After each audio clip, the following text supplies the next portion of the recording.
Have you ever watched everyone around you fall in love while you stood there, untouched, wondering what invisible mark you carry that keeps you on the outside?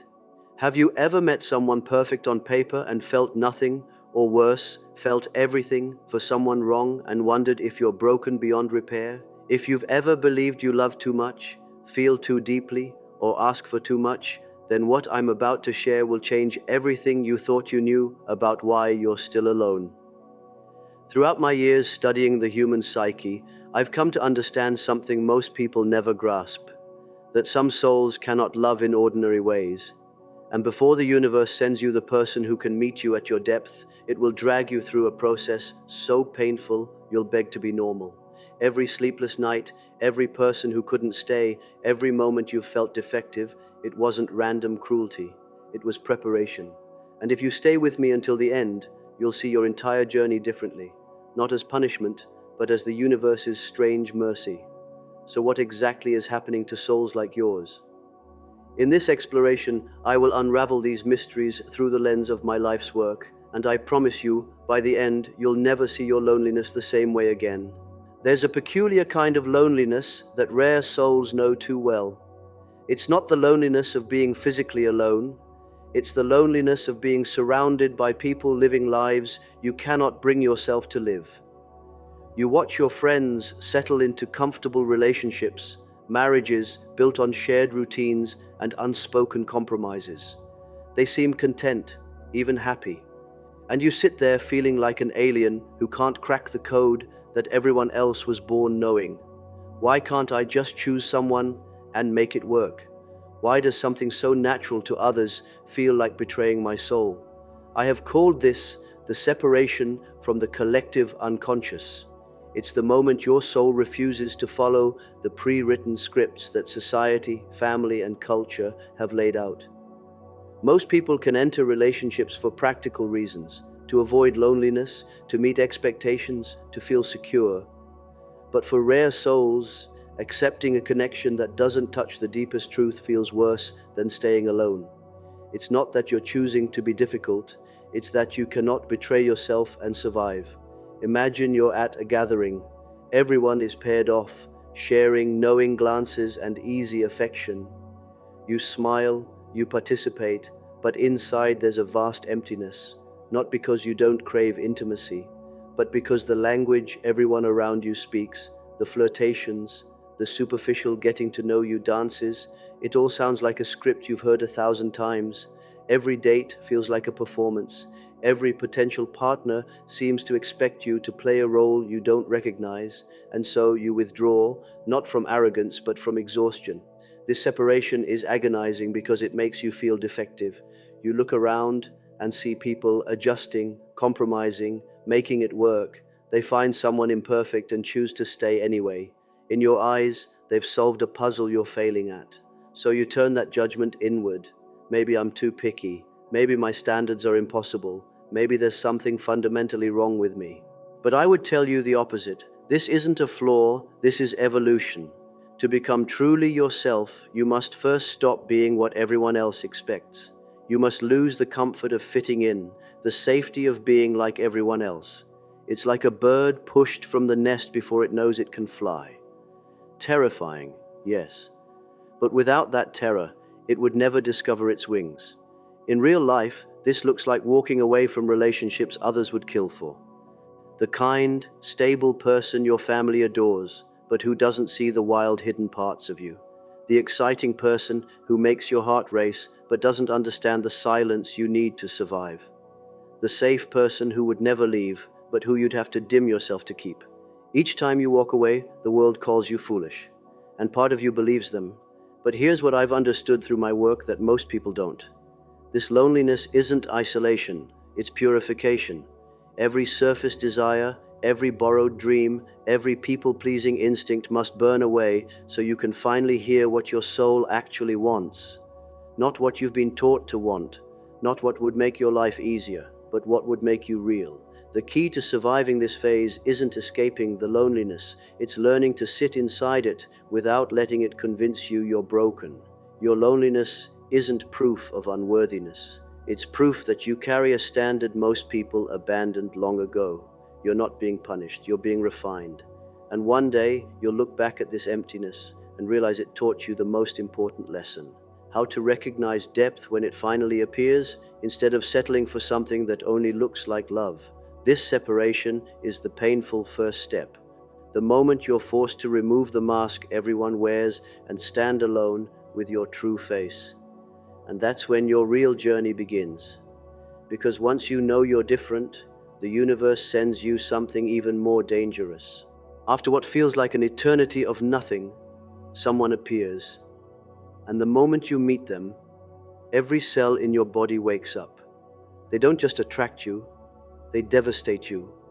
When they speak, it's like they're translating words you've been trying to say your entire life. When they move through the world, you see qualities you've ached for: depth, strength, sensitivity, courage. It feels supernatural, like fate, like the universe finally answering your prayers. But here's my warning to you: this isn't your soulmate, this is your anima or animus. You're not falling in love with them, you're falling in love with the hidden parts of yourself you see reflected in them. In my psychology, every person carries a shadow self, a complementary energy they haven't fully integrated. For men, it's often the anima, the feminine qualities of emotion, intuition, gentleness. For women, it's the animus, the masculine traits of decisiveness, strength, rationality. When someone embodies these missing pieces, we're pulled toward them with magnetic force. We believe we've found our other half, but we haven't. We've found a mirror.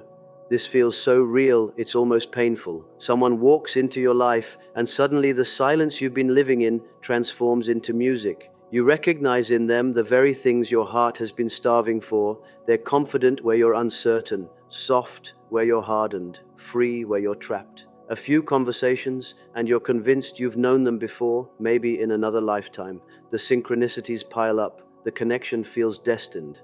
But this is the unconscious playing a trick on you. You're not recognizing a twin flame. You're seeing your own unlived potential walking around in someone else's body.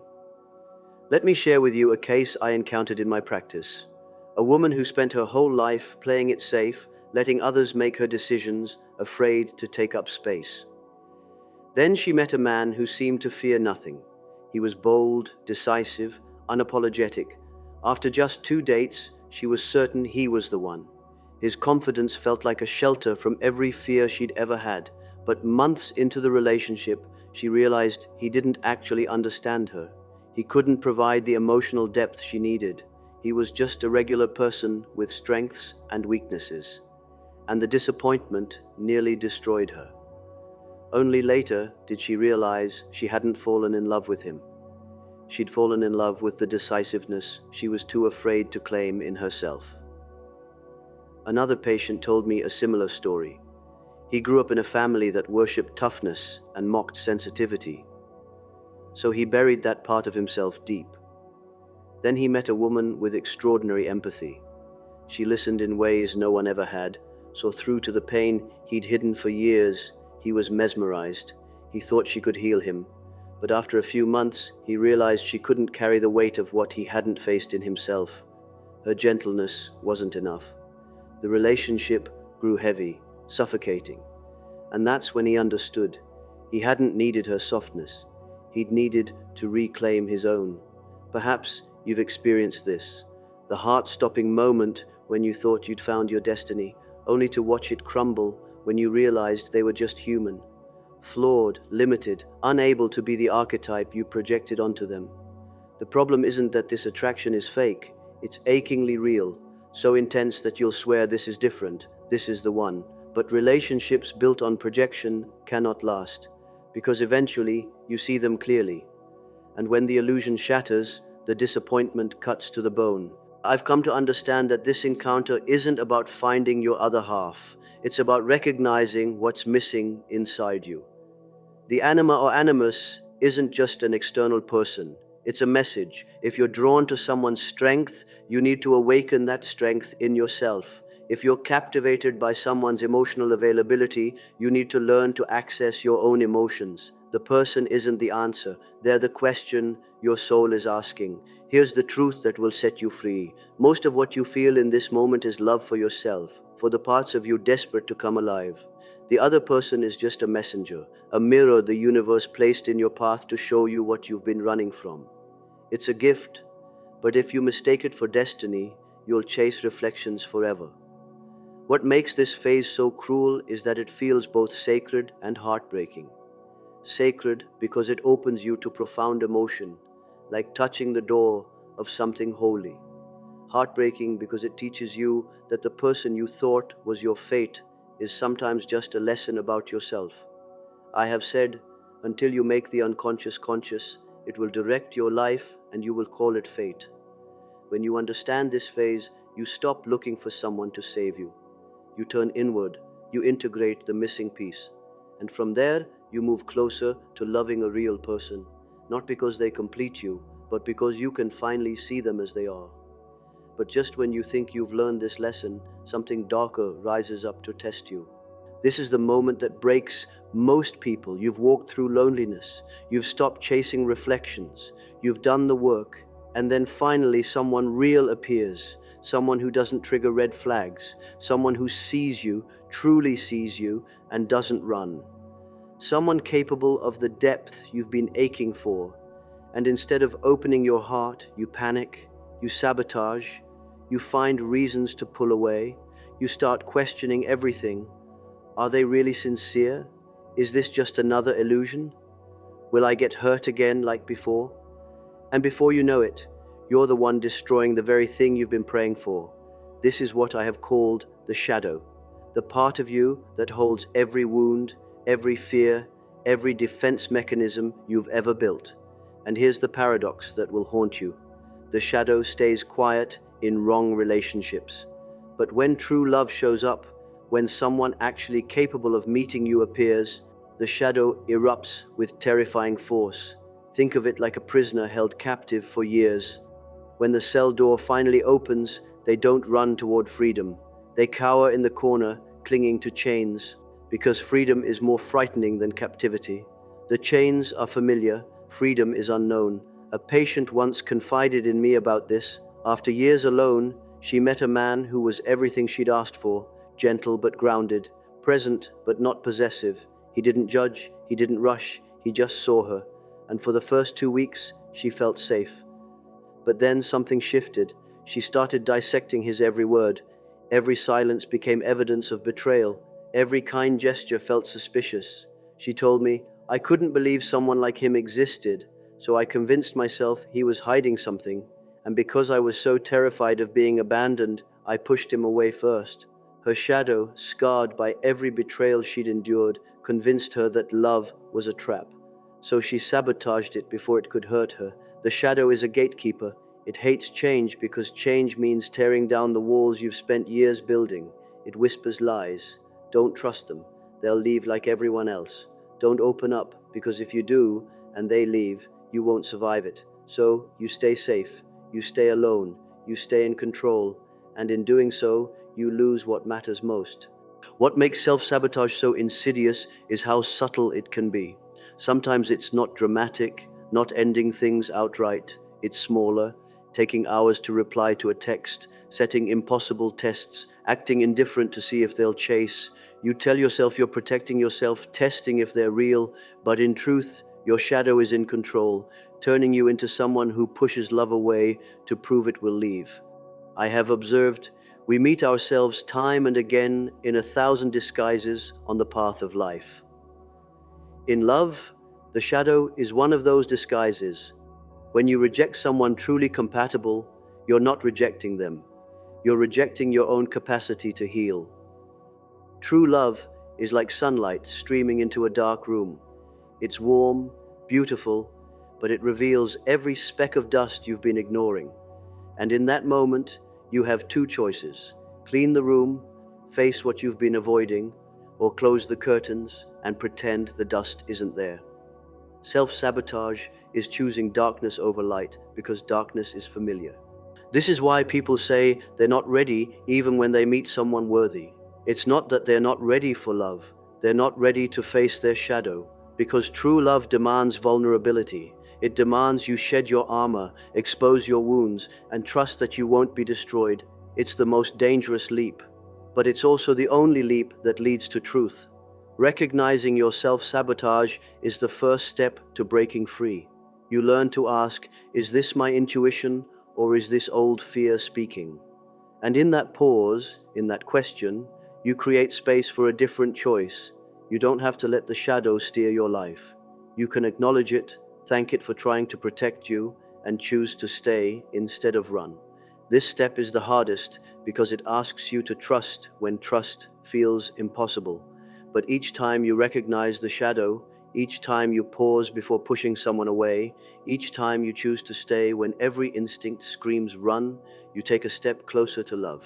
And in doing so, you're ready for what comes next, the total transformation. If facing the shadow cracked you open, this phase breaks you apart completely. Because now the universe doesn't just ask you to stop sabotaging love, it demands you become someone entirely new. Everything you built your identity on, the roles you've played, the beliefs you've clung to, the version of yourself you've shown the world, it all has to die. I have called this individuation, the process of becoming your true self, not the self your family wanted, not the self society rewarded, but the raw, unfiltered person your soul has been trying to become all along. This phase often looks chaotic from the outside. People suddenly quit jobs that look perfect on paper. They end friendships that have lasted decades. They move across the country. They stop being the dependable one, the strong one, the person everyone could count on. And everyone around them asks, what happened to you? Why are you changing? But for the person going through it, staying the same feels like dying slowly.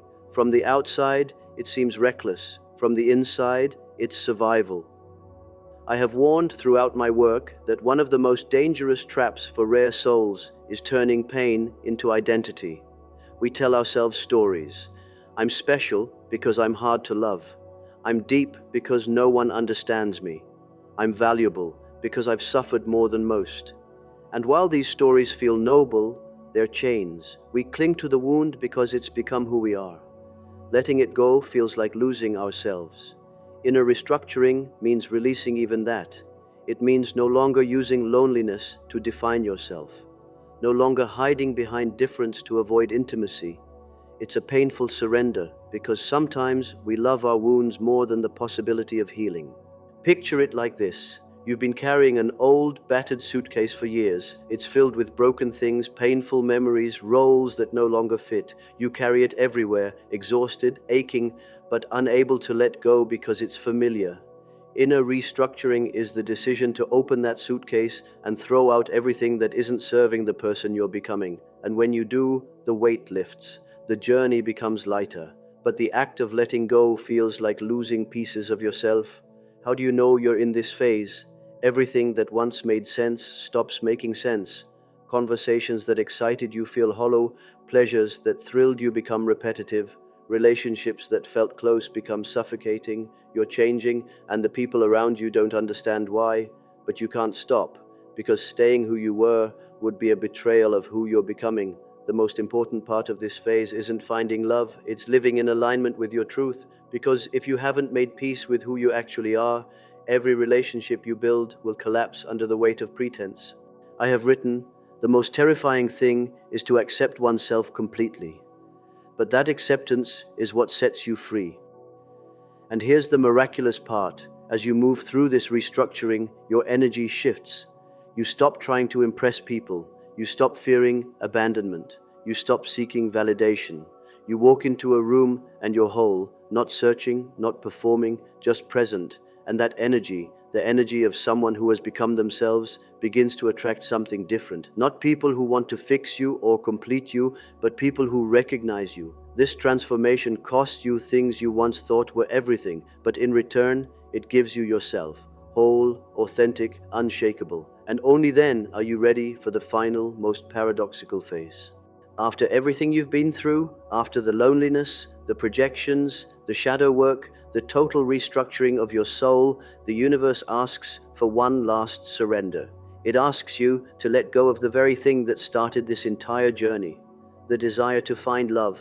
This isn't about giving up, it's about releasing the desperate grip. It's about no longer needing love to feel whole. It's the moment you stop chasing and allow life to unfold on its own terms. Many people misunderstand surrender. They think it means defeat, resignation, accepting that love will never come. But I would say the opposite. Only when you release the obsessive longing are you finally free enough to see that love was always here. It's like a person drowning, thrashing in panic, sinking deeper. But the moment they relax, they float. Love is the same. The more you chase it, the further it runs. The more you let go, the closer it comes. I think of a patient who spent 15 years searching every avenue, every setup, every fleeting connection. The harder he tried, the more he failed, until one day he stopped. He focused on work he loved. He traveled alone. He picked up photography, something he'd always postponed while chasing someone to share his life with.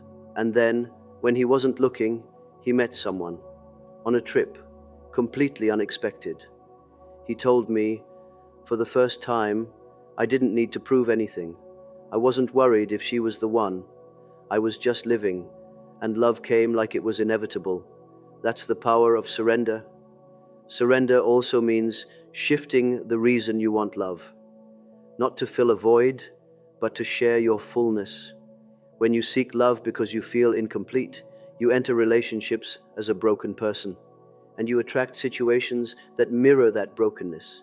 But when you come from wholeness, love becomes an addition, not a rescue. I have said, the privilege of a lifetime is to become who you truly are. Surrender is living that privilege. You no longer need love to prove your worth. You no longer see someone's presence as validation. You're complete. And love, if it comes, is a gift, not a necessity. Imagine you've been gripping a rope with white knuckles for years, believing it's the only thing keeping you from falling. But when you finally let go, you discover there was never an abyss below you, just solid ground. You were always safe. True love only appears when your hands are no longer trembling in fear, but open in trust. I have described this as moving from need to desire. Need says, I must have someone or I'll die. Desire says, I'm whole, and I want to share that wholeness. This is when true love becomes possible. Surrender is proof you've passed every earlier test. You no longer need someone to validate you. You're not chasing projections. You don't let fear control you. You've released the painful stories. You simply live. And in that living, love returns to its rightful place. Not something to grasp, but something to flow with. And here's the final paradox.